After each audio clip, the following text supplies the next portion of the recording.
First of all, one more time, happy birthday to Doris. And I think we can start our session.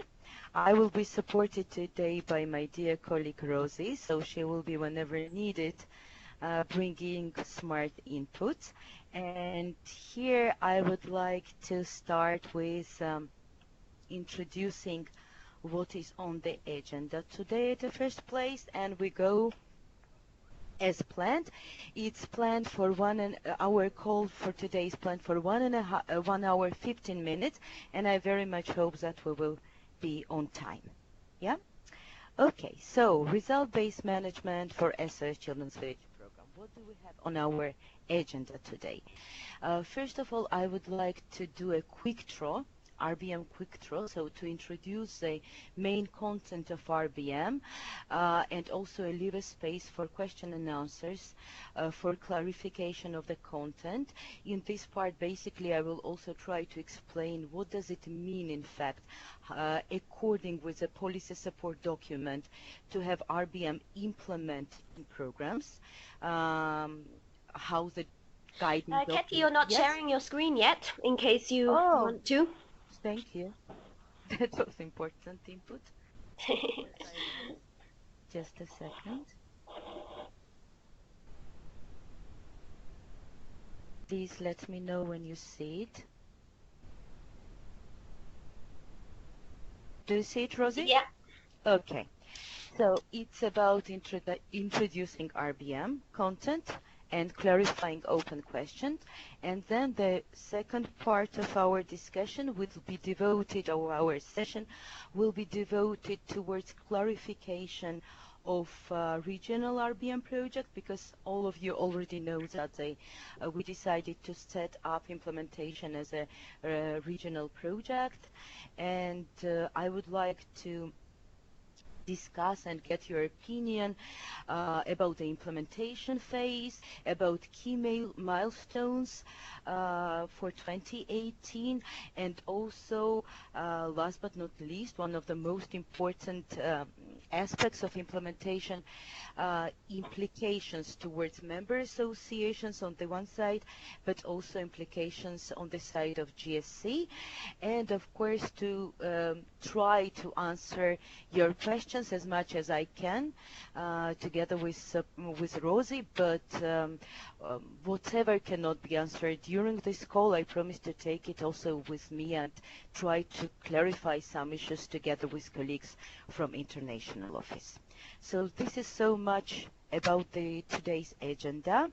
I did not get any specific expectations from your side, except of some questions that I hope will be tackled in the course of those presentations on regarding the major content and also about the implementation part. So if no immediate questions, I hope we can dive directly into the content. So we wanted to do this call a bit interactive, and here where I want to start with. I need some volunteers to answer. What do you see on this picture? I mean, what, in your opinion, these guys are doing? What are their objectives, and how do they look for you? Happy, unhappy, on the way to their destination or not? Any thoughts from your side? Very relaxed, Katie. Not going anywhere super fast, but they're enjoying, and the man with his little hands is pulling them or pushing them. Yeah, they enjoy the process. Yes. Sure. Okay, okay. Looks they're about to sink, or maybe not. They're already This was my thought. They're relaxed. But they don't care. They don't care, because there's like 2 inches of water under there, right? And they have swimming vests, so they can't drown, really. Good. But I see a white flag, which normally means I surrender. It's got the skull and crossbones on the other side where you can't see it, Angelica. Okay. So I would say still quite a variety of opinions, right? Mm-hmm. Some said they are happy, relaxed. Nikolai is obviously worried about them, but also relaxed because they have the safety belts, or how do we call them? So just to tell you shortly a story of these guys, these are Austrian scouts, Helmut and Hermann.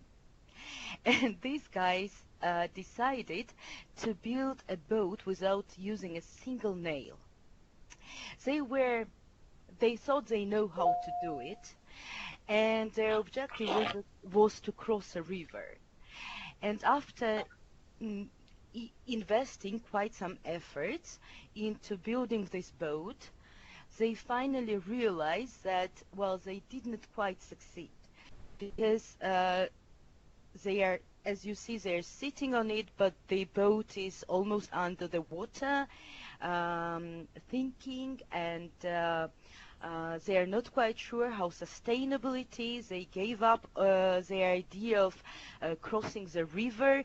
They realize their skills are still not that good to achieve a final destination as it was planned or as they wished for. And so there were many, many issues that they came across and around after they have invested quite some time into building this boat, quite some time into thinking of how they want to achieve their destination, and so on and so on.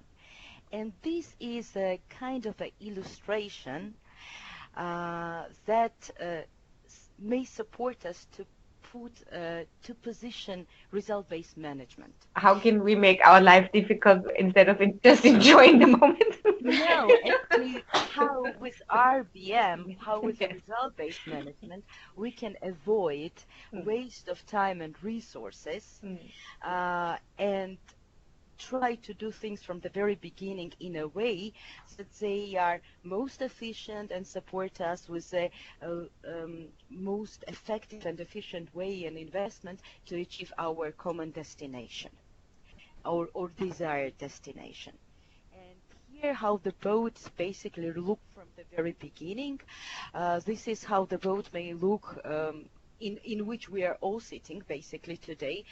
If we don't have a clear direction and joint commitment, we will most probably not achieve desired results. And with implementing result-based management, at the end of the day, we want to achieve something like this. You see, we want to have a clear direction, joint commitment, and agreed goals, and a realistic, achievable result by end of the day.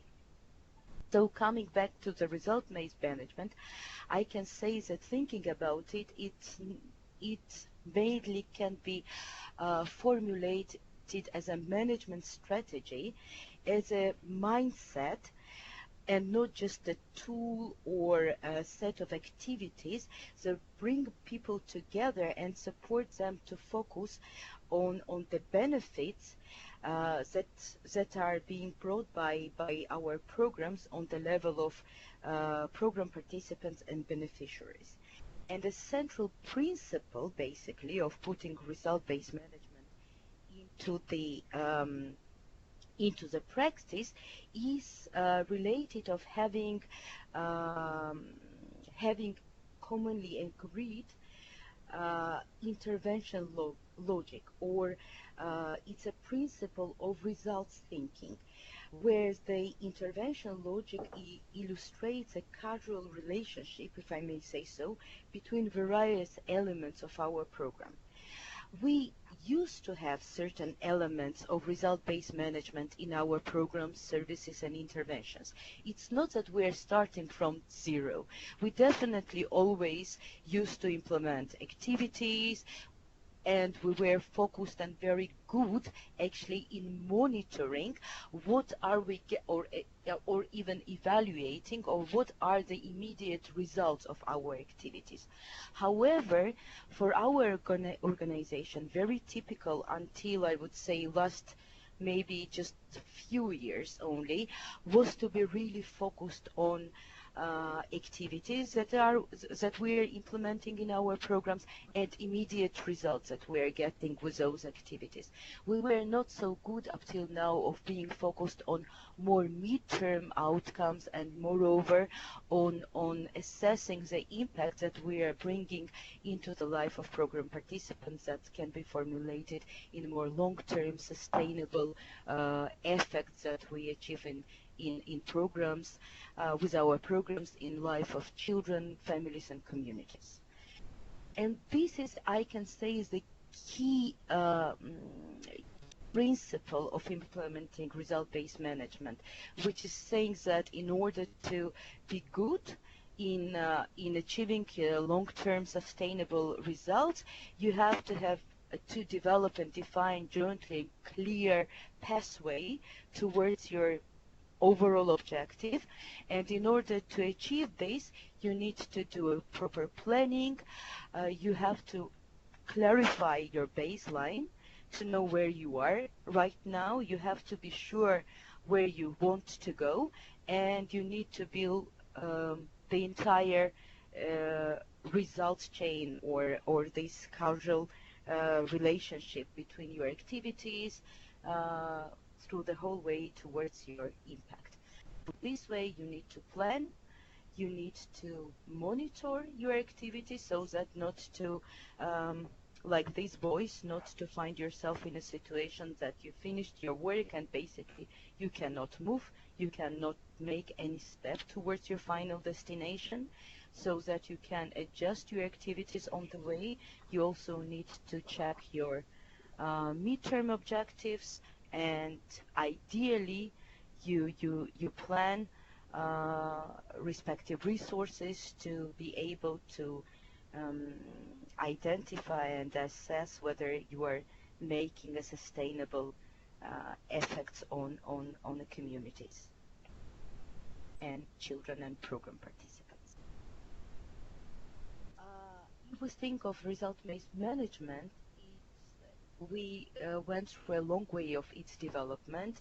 I was basically myself part of various projects in various constellations, and not only myself, Nicola last year basically, if I may say so, put a foundation for development of result-based management by leading the first stage of the project and developing the concept, result-based management concept with a global team. However, if we think where the result-based management is positioned right now, or how it is linked nowadays with key organizational policies, we can say that it's definitely... Sorry, Yes? Katie, can you approach a little bit closer to the mic? Micro? Okay. Yes, thank you Good, very yes, much. better. Perfect. Yes, thank you. Thank you. So if we think of how it is positioned now, it definitely result-based management has a link and is aligned with care promise, which will be soon our umbrella policy document, and supports the care promise particularly in the area of accountability, and respectively, yeah, it is also linked to other policies, international policies that are still, let's say, leading policies for our organization nowadays. As regard to major building blocks and major areas, because I remember that was one of the questions, how result-based management is connected to other key organizational processes. So we all know that implementation of result-based management is considered by the Federation strategy, and if we take a look into 2018 midterm planning letter, just recently sent to member associations, implementation of result-based management remain as a one priority action for Federation in 2018, which means that organization is positioning implementation of RBM and giving it as a high priority, and is trying to respectively deliver these messages to member associations in order to gather commitment from their side. In addition, result-based management is definitely linked to a midterm planning. I can say even the more. The shift of planning towards midterm planning process was in a way even inspired by the implementation and by the concept of result-based management, because we were all the time saying that this short-term planning process, operational annual planning process, does not support us in organization to clarify whether we are really achieving those midterm and long-term results in the organizations and in our programs. And basically, I can really say, being quite convinced that shift and transition towards more long-term planning in the organization was inspired by the result-based management concept and approach. Then, of course, result-based management by itself is one of the building blocks and key cornerstones in the organization and should be considered as this, because it's a mindset. It should be accompanied by the change management process, if I may even say so, in the organization. But apart from this, we have to, was proud to acknowledge that it's not new for organization, and it's being built on existing experience and expertise of having already result-based management implemented by fund development and cooperation by public funding area for the project that are funded by international donors. And we are quite lucky with this, because this is our foundation, this is experiences and expertise on which we currently base further development in those programs that are not funded by the public donors, that are still getting international subsidies or are being funded by the state and by the state subsidies. And this is exactly where our focus goes, most of all, because if we think of public funded projects, they are already set up with a result-based management thinking, and they are using advanced result-based management tools in their projects. However, if we think of traditional projects, especially projects in alternative care area, we can definitely see quite some gap in implementing results-based planning, results-based monitoring, results-based evaluation and reporting activities. And this is the area where I really believe we need to focus. I can really strengthen this opinion or this concentration with a couple of pilots that we did in the course of development of the result-based management approach. We did them in Romania, we did these pilots in Ethiopia, in Swaziland, all over the world, I would say, nowadays. And this gap of results focus or results orientation in our traditional alternative care projects was really confirmed by this pilot experience. And last but not least, I would also like to pay attention to existing systems, and that question was also posted by Doris, if I'm not mistaken. That was a question that what are the current systems in organization on which the result-based management is being built or will be used to support implementation of result-based management.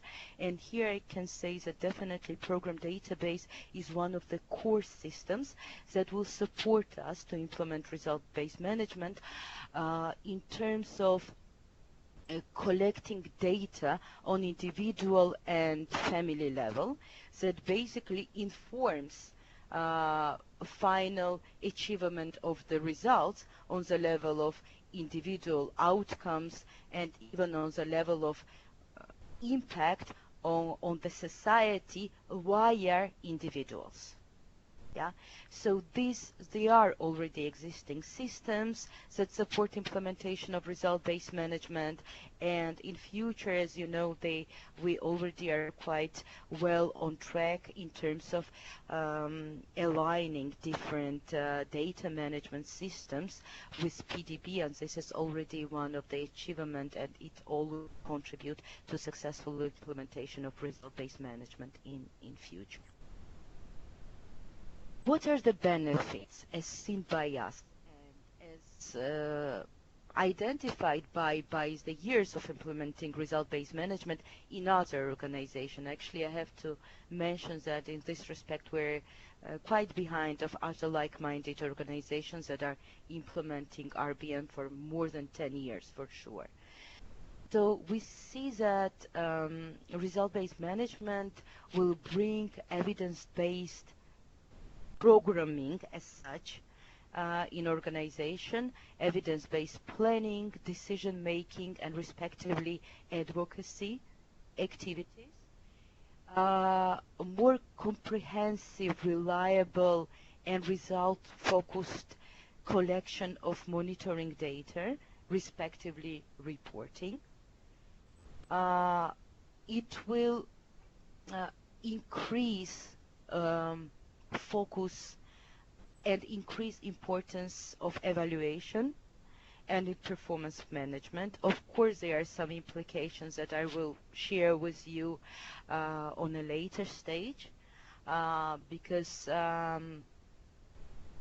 definitely will raise understanding on the importance of certain processes, but a part of understanding will also it will require some resource allocation, and here I see some risks in general, which I will definitely share with you. It will definitely improve culture of using results for learning and improving quality of our programs and services.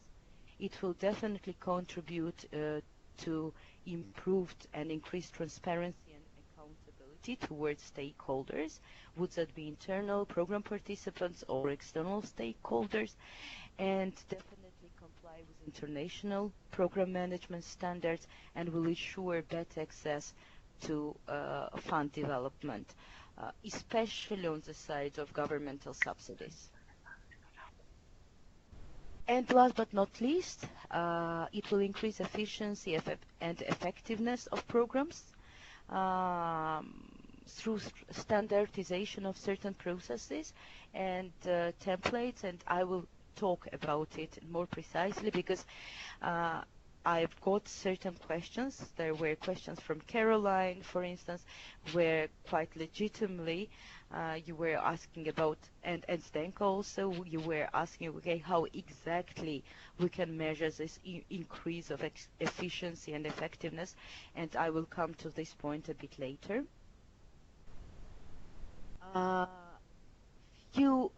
As a reminder, yeah. Katie, we keep on losing you a bit. Can you go do something with your mic? Mm-hmm. How now? Sorry for this. Is it better now, Nicola? Yeah. Yeah, okay. So as I mentioned, development of RBM took quite some time, and actually I may say that it, as I mentioned, it is based on as a how to say, historically the Prague was approved, and Prague already consisted of this result-based management thinking and variety of different tools that support our colleagues in who are dealing with a public-funded project to work already in this using this framework. And then in 2013, actually, the implementation of RBM was first discussed within PPPN network, and the idea of having more precise result-based management approach developed in SOS was initiated by this network. And then, as I mentioned, in 2016, the first phase of RBM project was led by Nicola, which was successfully finalized with development of result-based management concept, which put a basis for development of current international policy support document and a toolkit with collection tools and processes that basically will support member association to put a policy support document in practice in their programs. And this international policy support document and the toolkit was just recently, basically in December 2017, approved by Management Council and endorsed. And basically these are the official documents on which we are based on which we are planning the entire implementation process. Now a little bit, last slide, I believe, about what does it mean in practice to implement, two more slides, to implement result-based management in programs. As I mentioned, it's clearly that we're not starting from zero. Programs all member associations have various result-based management activities.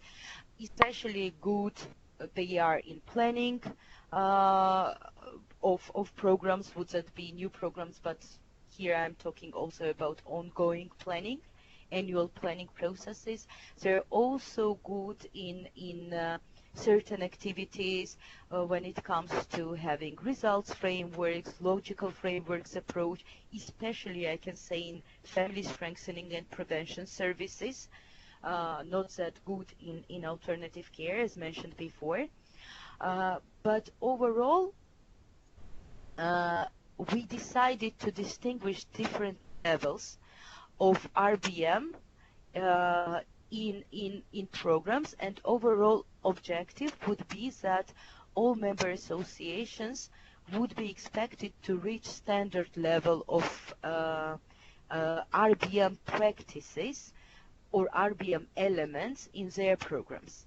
So in general, we'll distinguish basic level, where programs are having or will have a bare minimum that is must to perform RBM in the organization. Then standard level, where programs will have all holistic and quite comprehensive RBM approach in their programs implemented. And then advanced high quality mastering level of all RBM tools, as well as additional tools required by donors. And in this case, we would rely mostly and suggest member associations to use those tools that are proposed in a Prague guide. In order to give you a bit better explanation of how we distinguish among those basic, standard, and advanced tools, I want to show you project management cycle, which is a basis for implementation of any program and project in our reality. And when it comes to planning the program, in order to be on a basic level, you can see that this abbreviation of B means that if programs are implementing certain activities as described in this graphical table, they can be considered at a basic level of implementing RBM in programs. So if they have, while planning the program, if they have a program idea, concept note, results framework as a must, I can say, no program can be considered as a basic level of implementation of RBM without having some type of conceptual framework. Would it be log frame or a results framework or even a theory of change developed for their program? Respectively also implementing. In order to prepare this, you need to implement risk analysis and do a proper selection of your indicators. logically as a continuation on the level of monitoring to be considered as a basic level. National associations and programs, because we're specifically talking about implementing RBM in programs, would be expected to have monitoring and evaluation system developed for their programs, for their services, and also respectively reporting against their logical frameworks. Can I just say here, Katie? So yes, please. If we look at the situation now, where would you see the weaknesses or where are the gaps, even to basic? I guess still, I mean, CBI reps also know that we get the concept notes without results framework usually. So very few programs actually automatically submit results frameworks either at the concept note stage or later. Exactly, Nicholas. Thanks for this question. Actually, you know, there are different and interesting practices in this respect. As I already mentioned, yes, the weakest point is development of results framework. In case of alternative care services, we are lacking them at all. We basically don't have them. And we mostly or follow-up development of this area, checking achievement of the results on individual level, with having individual development plans for children and families, but it doesn't conceptualize your program work, your work in alternative care, the work of the services, and it does not support you clearly to define whether you have really achieved your objectives, how successful you are. And in addition, another finding that we came across during a piloting in our region and also in other regions is that even in some cases, I will not now make an overall statement or conclusion, but in some cases, even when you have results framework developed for your program, it stays unutilized, if I may say so. Or imagine a situation when you have results framework and accompanying monitoring and evaluation plan and system which contains 28 pages of indicators. Tell me how one can collect this data. Unrealistic. And people are being frustrated because their monitoring and evaluation system does not work, and it cannot work with this overestimation, overperformance, I would say, overdevelopment of certain things. So I can say that results framework, as you have mentioned, is quite a gap currently, and moreover proper monitoring and evaluation system at the first stage on the level of program, and then also the way how the national office is monitoring basically or collecting data from the program is I would say a part of this comprehensive story. This is where I see major weaknesses. And also the reporting is not very result oriented, so it's a lot of activative reporting, and I think there's another question maybe. Yes. Yeah, Ketif, it's Caroline. For me, I get most stuck when we get to this point, right? Because conceptually it's all nice and so on. But the thing is, because we do primarily long-term programs, and I'm wondering, when was the last date at which many of our programs had an updated program idea or concept note? Might be many years in many cases, yeah? Because for me, this whole cycle only works if we then really get into the routine of every, 3-5 years, whatever, to refresh the idea, refresh the concept note, refresh the results framework, yeah? Exactly. Because otherwise I don't know really exactly how they'll keep following it up then. What would they be reporting on then? Yeah. They have to split it into sort of time chunks, don't they? Reasonable time chunks. Absolutely. And you're absolutely correct. I mean, historically, for AC, alternative care projects, we don't have even any concept ideas, because as you remember, they were developing with an overall generic concept of children's villages, let's say. Of course, on a later stage with diversification of projects in FBC, in alternative care, we could see development, because for this project where we had a significant changes, member associations were developing at least concept notes and project ideas, as you remember, but still it is not, it's not structured. It's not something that works on a constant basis, as you say. Yeah, it's not routine. And how often should they update their ideas and concepts, actually, in your opinion? Yes, it should be done at least, if we also think of a needs assessment, I would say once in 3 years. Yes. So because the environment that we are working in is so changeable, that it really requires certain efforts.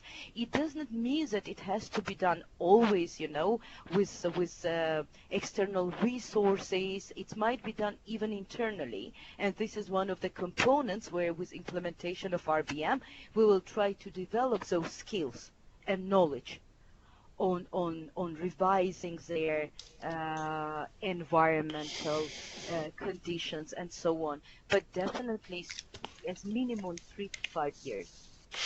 So it's also like a big mindset change, isn't it? Yeah. Absolutely.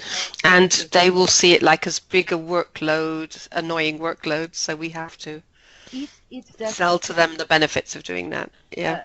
Definitely, it's not easy, and especially when you show honestly, I'm scared. I'm scared whenever I'm showing exactly this slide, which encompasses all the tools or expectations towards member associations and programs, because at a first glance it's a lot. And of course no one can be really happy, because people realize that it's quite some effort. But if we manage to achieve this mindset change, exactly, this basic and core understanding, if this is shared and this is accepted as an approach, then member association should ideally understand that on a long term it will lead them and bring them to more efficient and effective implementation of programs with less efforts, in fact. Katie, is there an approach to have simply as an offer for sustainable path MAs? Because if they finance their programs only through state public funding and local fundraising, they might not want to go for it. Or so what is the position at the moment on that? Oh, thank you very much for this question. Actually, frankly speaking, that was also my question towards you as a management team, because actually I do share your opinion. I believe we need a clear standpoint towards sustainable path countries. I would still try to, if I may say this, to sell this approach, because in fact I believe the sustainable path countries, maybe even more than any other countries, need to have this approach implemented in their programs. Right? Yes, I agree. Yeah, because governments are asking for results. Exactly. It's part of, and Katie will show that later, it's part of requirements when you talk about quality management. They say you have to have a system that also produces results and can show results. So they will be under even higher pressure than those countries that receive mainly as subsidies, and anyway are just kind of basically have to report to us to the international organization. Does that answer? Wait. Yeah, I had. Sorry, Angelica, go first. Yeah, but then does it mean that this also holds good for all MAs in Western Europe with local programs, because they have exactly this situation? Government is asking them what Nicola just said. I think that's exactly it. Yeah, I mean that's why they are all at the moment you have, all these indicator discussions that are going on where Germany is involved.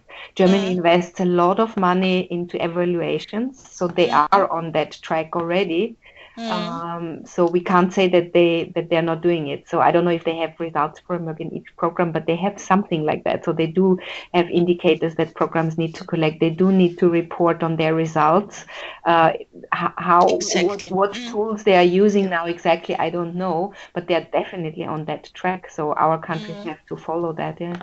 The thing, just last remark, and then I think the thing is just the level of detail, and if really all tools have to be then applied, I think these are the basic ones which have to be applied in one way or another. So each and every one would have concept note. I know all the OINA countries have that. I know all OINA countries have something like a results framework, maybe not a log frame as we see it, but other types of results frameworks where they say, okay, this is the input and these are the results we want to see. That's also why they have longitudinal studies even, where they follow up on the impact, like Germany does. I don't know so much about the others, but I know about Austria as well. So if it's exactly which tools, but these elements are there. I mean, Katie hasn't shown the next level yet, which is more complex. So here we have to then, see. But I mean, that's the direction it takes. Cool. I prefer the other level. Yeah, and I think, Ketty, anyway, you're going to go into that, but the idea is also to assess where each MA is at and then kind of customize the approach to each member association. So it's not kind of mandatory, the tools are static and everyone has to implement them, but it's rather doing a real assessment of the status of each member association and then seeing how we can support them to put basic building blocks in place. Exactly. Thank you, Rosie. That was my next point. And that's also answer. I believe, Angelica, you asked this question, how it is built, how it is aligned with what countries are doing now. Because, for instance, during RAP assessment and midterm planning already last year, remember, they did already a pastel analysis. Of course, we will just use this experience and say, okay, we will not go into this and we will not start to explain it from scratch. It's contrary. It's a good expertise that already exists. So I will talk about it while showing you implementation. We want to take a tailor-made approach to each member association. We will do initial prior assessment before we go in-country with an in-country face-to-face workshop, and our workshop will be basically tailored to existing level of their RBM practices. Like I'm now working with Israel because in 2 weeks I am going to facilitate together with colleague from PSA Norway a workshop there, and we are in a communication discussion with National Program Development Director, keeping informed National Director, to base our implementation on what they have already and where the biggest gap is. And we already know, for instance, for them, also they are willing to work specifically on results framework, on monitoring and evaluation system, and this is how the agenda was built. And one also has to say that the request to have something like that came from our MAs in the years. I mean, the whole program database actually started in our region. We were kind of starting our region and LAM. So there is a big push towards monitoring and evaluation and evaluating results that came from countries. One observation I would have is that one key to sort of getting it streamlined and well accepted is that we have to look at how we handle feedbacks to program ideas, concept notes, result frameworks and so on. Because those processes are kind of cumbersome at the moment still, aren't they? Yeah.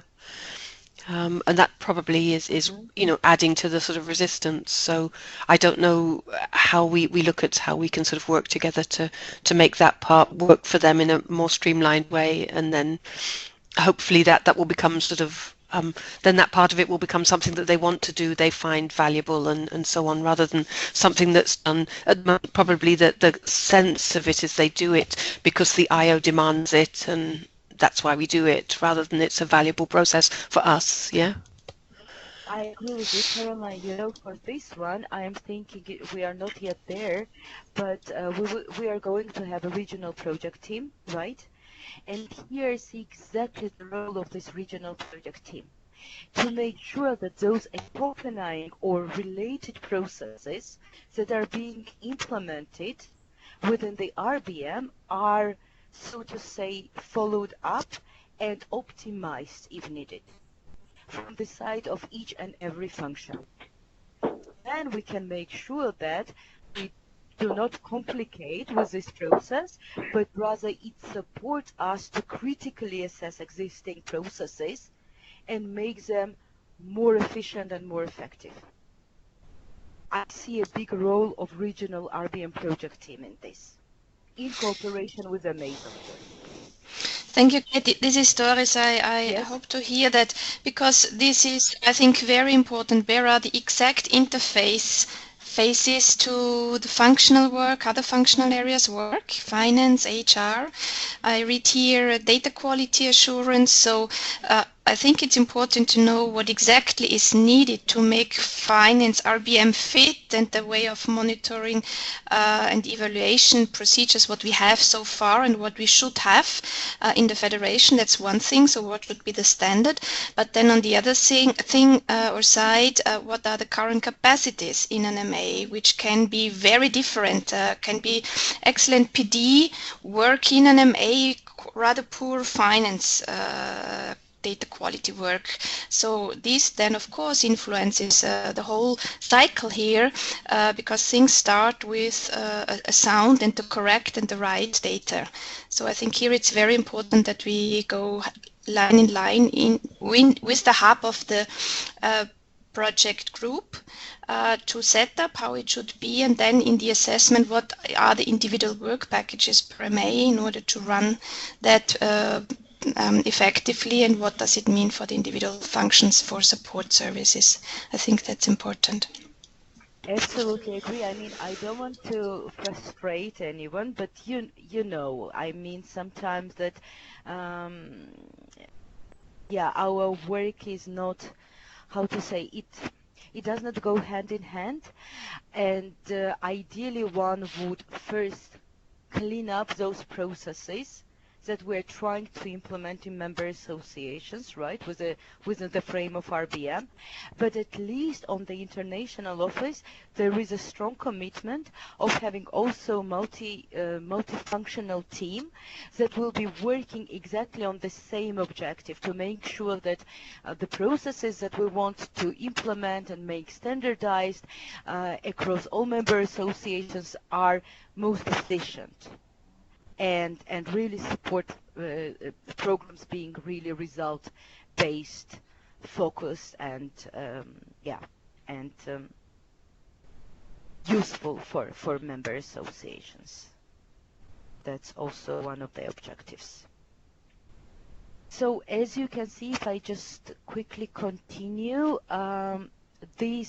you can see here also additional tools behind which there are, of course, some processes that would make sure that countries I think probably, Katie, we need to move on because standard level, and last but not least, some tools that make sure that MAs are at advanced level of implementation. Okay, that's it. So much about the content. And if you don't mind, because it's really connected, I will immediately jump into implementation aspects, right? So let me start with this. So what does it mean to have RBM implemented? As you know that we have overall objectives that on the regional level, by 2020, 70% of MAs have started implementation of RBM, and at least 50% have reached the standard level of RBM. However, overall, I mean, we consider that implementation may take even from 5 to 7 years. Yeah, it's a long-term process. And we still need to distinguish between different member associations. It will depend on the level of existing RBM in practice. It depends on resources, as correctly mentioned just now, and on other things which I want to share also with you. However, in general, in terms of following the process, you know that we're going to have an RBM regional project team. And thanks a lot for everyone who will take part and who have nominated colleagues. As a first step, this year we will organize a regional RBM kickoff workshop for focus countries, NDs and NPDs that will take place in April, on 5th, 6th of April. And the major idea is exactly to bring them on board, to make sure that there is a management commitment for implementation of RBM. Otherwise, it has many implications, but management commitment at the first place, I would say. Then as you know, we have certified trainers on our regions. This year it's me and Rosie, but apart from us, it's a whole team of 14 people, among whom we also have PSA colleagues. And for instance, there will be few workshops in the region. In Israel, PSA Norway flagged interest, and we will go together. For Bosnia and Herzegovina, our colleague from HGFD raised interest, and most probably she will conduct workshop together with Rosie. So it will be a good combination of two people, regional and PSAs, going into countries conducting the workshops. And the objectives, of course, will be to try to change this mindset and bring RBM perspective into the programs, and also support countries to start working on those aspects of RBM where they have a biggest gap. And last but not least, to support them to develop 3 years RBM implementation plan with the objective of achieving standard level of RBM in programs in member association. And last but not least, of course, on the level of member associations, but also on our side, there will be a responsibility to follow up and monitor implementation of RBM in programs, so timely to make adjustment, to see where we are, how the process is going on, and if there are no developments, what are the blockers and how to overcome them. If I may, so just a short roadmap how we do it, just so that you have a quick view on that. We are doing readiness assessment on the level of program, but even on individual level. We have prepared the questionnaires where each individual even can assess personal understanding and knowledge of RBM. We are doing a distance scan of RBM practices in each member association before going into in-country workshop.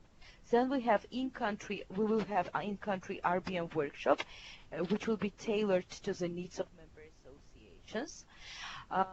Then it will end up with 3 years national implementation plan, which will be hopefully put into practice, will be implemented step by step by MAs, and we have to follow up and monitor implementation together with MAs. And last but not least, we need to use results for learning at all levels of organization. Now we're losing you again, Kitty.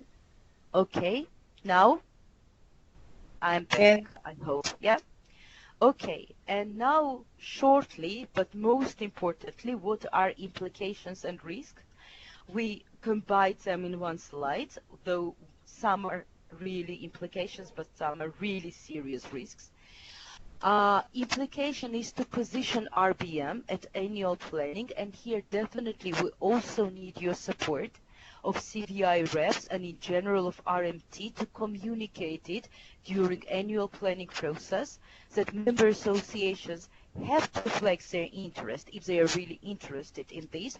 Otherwise, there is no chance of getting international action for federation subsidies to implement RBM. Maybe not huge amount, but still it's important to have it. then we definitely need to get management and board buy-in and commitment for implementation of RBM. It's just no chance to go forward. Also, we need to make sure that there is a commitment of Children's Village program directors. Zdenko, while providing input to a project charter, explicitly mentioned, and I very much agree with this, that implementation of RBM is not only on national level, but the program directors have to take over responsibility for it. Maybe at upcoming leadership meeting, where, as I've heard, there will be also participation of one CVPD, at least in short, we need to communicate these messages, and it's important that it's coming also exactly coming from RMT. Then what I see as the big threat and risk here, lack of designated human resources.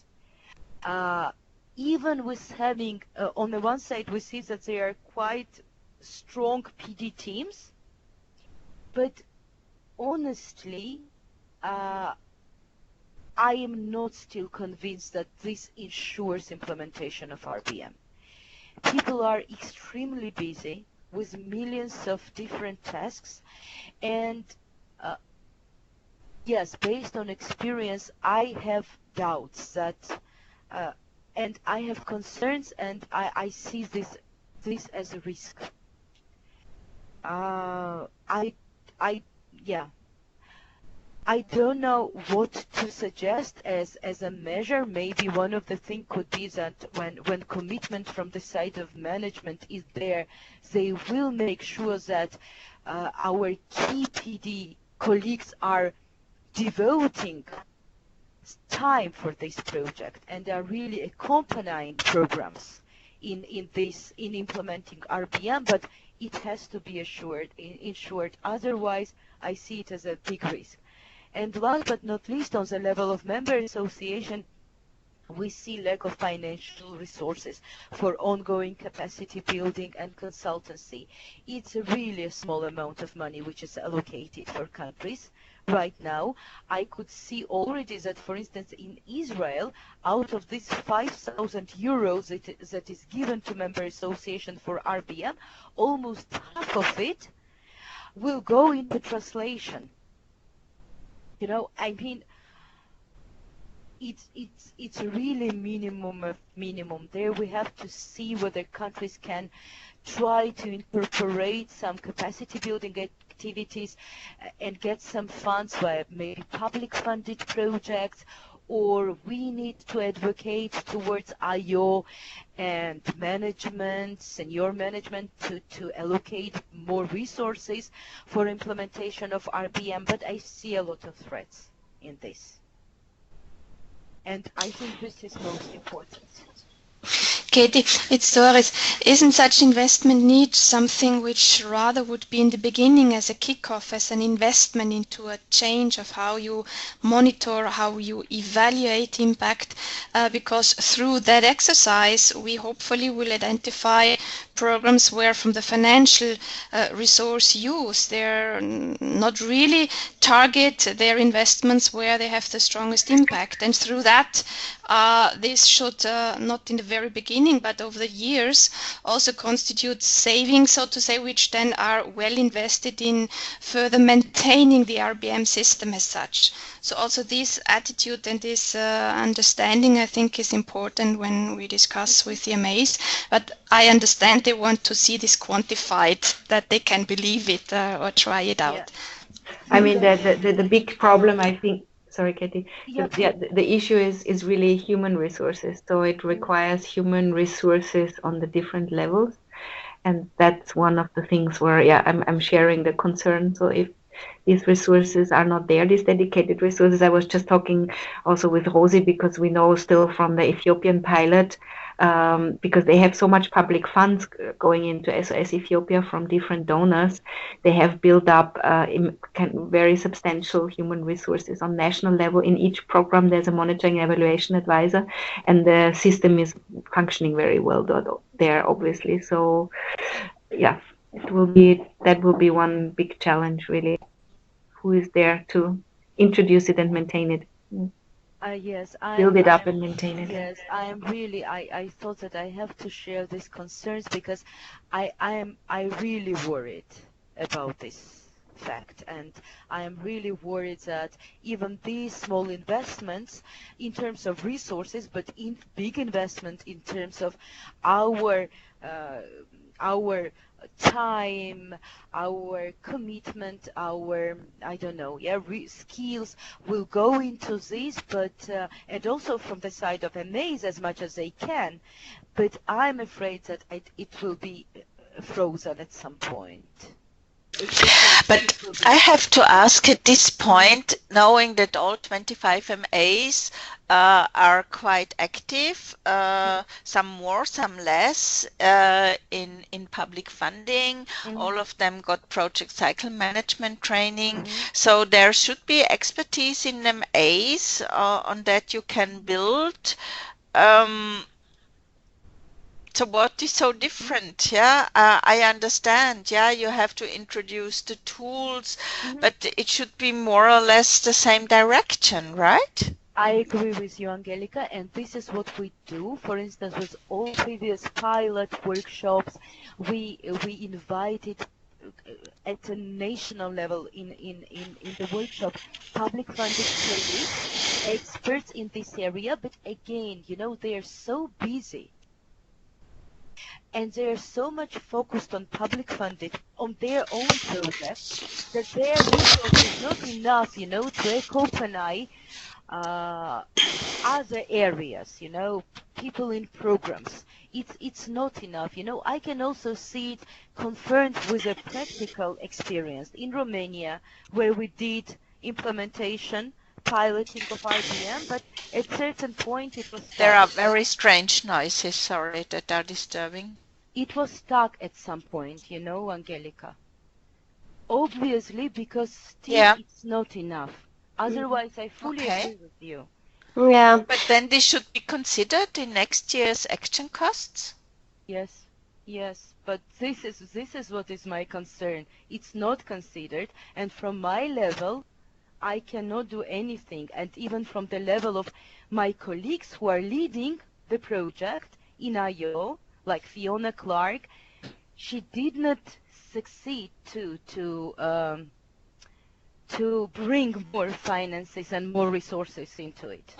Yeah, and I mean, if I can add to that, Ketty, one of the key things related to that is that we need management buy-in on the level of MAs to then really free up resources in order to go for the implementation. And that's why also we're really trying to get you guys on board as regional management team to really advocate in the management of national associations that they need to designate resources to their teams in order to be able to implement this, because in the long run, yes, the practices will become more efficient and effective, but it needs investment from the very beginning. So in that sense, we need you guys as champions for that. And what if you would say, like, after IO reasoning, no? Yeah. I mean, okay, as the people championing it technically, like after 1 year, what would be the benefit for a board then? They put in an effort for 1 year. What will they see after 1 year that will be a big improvement if they make the effort? Yes, this is the most tricky question, Caroline. Thank you. But I will try to answer as I see it. You know, I discuss it. I tried IO to give a team to give us more precise statement.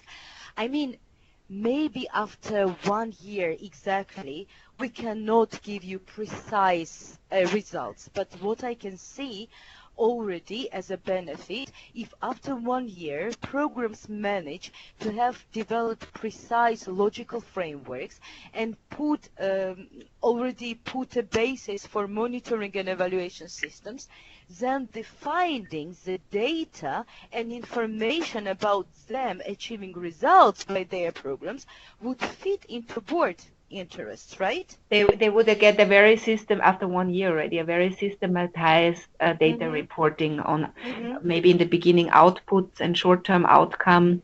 something to a certain extent that is already stuck in the system somewhere, but isn't retrieved because it's not systematized in a way that indicators are so clearly defined against which is reported. So they could ask their national directors to move away from reports that show activities towards reports that really show what effect those activities are having on child development, right? I mean, I am a bit scared, let's put it this way, to promise or guarantee, right? Because all of that depends on performance of on the national level, it depends on resources, and also it requires time.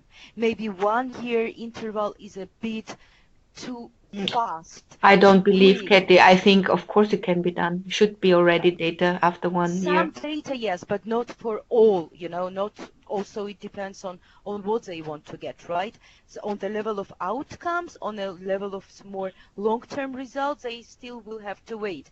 But for some things, definitely. But precondition and assumption, Nicola, is still that then work is done on the level of national association. That they work on implementing RBM. Sure. That's the issue, because whatever good, it of course depends on us as well. We have to provide good service, we have to do good workshop, we have to build capacity. But at the end, you know, whatever capacity building we do, it does not mean that someone puts this into practice. Sure. That's the thing, and unfortunately I experienced that already. And this is where we need, this is why Rosie was, you know, so much, you know, advocating for commitment of the national management and so on and so on. So very concretely, what's happening with the pilot in Macedonia that started last year? Even in, I mean, they're great. They did a very good job, but even there, you know, Nicola, we were in November. Agreement was that they provide an implementation plan finalized in end of December, and still I don't have it. I mean, they provided a draft, but obviously on the national level, national director needs to decide and assign proper roles for RBM among existing team members, and it's not being done. I did not get a finalized. Okay. There was another plan. There was some more question, I think. Yeah, please. It's question time in any case, because this is the last slide about few implications on GSC. However, here I see we're more or less better settled, if I may say so, more or less. We are lacking budget on our side. This is important, and this is something to be considered. Okay, but let's see then what questions there are. And coming back exactly to your question, Angelica, on I want to be more clear on how to work with sustainable past countries. I think this discussion should continue. And we need more clear statement, but most of all we need to focus on implementation and risk on the side, implications and the risk on the side of MAs. This is all from my side. From our side, please continue asking questions if there are any.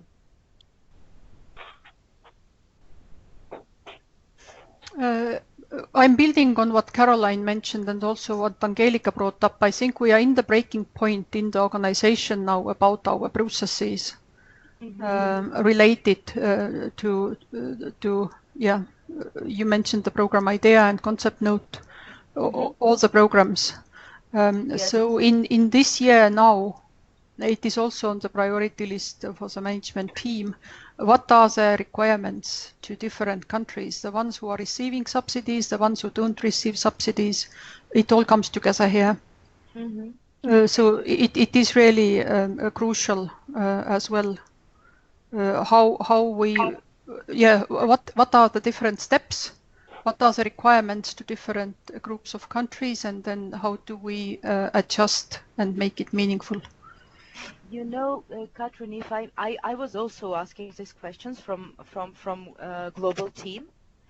What we have currently is as if it is common for all, However, when I specifically asked the question about sustainable task countries, they basically gave it back to me, saying that maybe this is something that we have to decide on a regional level. Yeah, but to be honest, I don't think this is a discussion and a question. I think the whole organization is committed to measure results. Every member association has to have a system in place that is measuring and producing and reporting on results, and results not just which activities but which outcomes. Yeah, so definitely. If they're using some of these tools or all of these tools or have a different system, but the system, it's not one that we have kind of invented in SOS. This is what results-based management is about. These are the elements that are globally used also by other organizations. So in that sense, I think that's the only answer we can give, they have to implement something. Yes, no, that is correct, exactly. But then the adjustability or the flexibility of our side, that is important. And as you said, also to make it, build it on what is there already, because and make it meaningful. I saw the question, Katrin, that you post on EQUAS. So Katie was kind of looking into the EQUAS manual again. One of the quality requirements is that the organization has a system in place that measures and reports on results. And EQUAS doesn't say how to do that, but it would be something they have to do. So now we have to look, for example, in Estonia, when we work with them, what have they done? Because obviously they got the certificate, so they must have shown that they are measuring results in a certain way. So then we would see, can it be further improved, or is it anyway already, are they using log frames or results frameworks and stuff like that? So Yes, this is what I mean exactly. It's case by case. What is there already? What is used? IO, to my opinion, is a bit more strict than is if I can put it this way. I think exactly that flexibility is needed here, and really individualized and tailored approach to member associations. We cannot, No, we have to do that. Yeah, we cannot say no. It's not. I don't know. I mean, we are partners. We cannot tell them what to do. We need to define it in cooperation. We have one more minute, so yeah, I'm done. I'm sorry. Please, any questions? What would you need, maybe, especially also CVI reps working with boards? That's probably going to be worked out in the project, right? So that's one of the goals of the project, to work out communication materials. Absolutely. I'm hesitant to put it forward right now because I need brains of colleagues, and next week we have a kickoff call for a project team where I believe we start thinking and reflecting on those issues, on different processes, on necessary support from CVI reps, RMT as a whole, and we will come back to you. And I think it's crucial, really. That's why also it has this kind of level of project where Katrin is the sponsor. We're really investing a lot of resources into that, and I think this team has to monitor closely if we are achieving something, if MAs are following or not, and if they're not, what can be done about it. And otherwise we have to pull a break at some point, because we are investing a lot from program side, also other people now in the project team, and we really need to keep an eye on it if we are successful, because the risk of insufficient money that is pushed into that from the organization is a high one. Or the consequences are severe. One more question, I think. Katrin. No, I agree, definitely, yes. But it wouldn't be the team per se to monitor that, would it, No. Nicola? That would be the relevant country team, right? I mean, it has to be on RMT level, we as an For RMT, us, because it's not a PD project, it's a management project. So we in RMT need to keep an eye on this project to see what comes out of it. But I think now that you already have pilot countries, and they have not been forced to be a pilot, right? So I would think that they also have to be in it to say what did they see as a benefit, and so I think that it's not so bad, the kickoff, No, of course they were not forced, Angelica, but when it comes to the realities, and there are always some issues that are how to say, more important somehow. When you have a call for an application tomorrow, when you have this, when you have that, you know, this practical daily business that takes all your time, and then you have less time and resources for this more strategic work. Because it's not a 1 week workshop. Basically, they have to change a lot of approaches in how they work, and that takes time and effort. And that's what we have to see, if they're willing to put that in, or if after the workshop for a couple of months they're excited and then basically it slowly dies again. So if that's happening, then we have to see if we continue running this after MA. But I'm not so pessimistic, because especially what you say, Angelika, I mean, there a lot has been built also in terms of from the public funding side. So there is an understanding in all the organizations, at least in our region, what that is that we are talking about in most of the countries. So we're not starting from zero. So I hope they see the value in building the system further. Yeah. Okay. Any more questions? Otherwise, we are already a bit over time.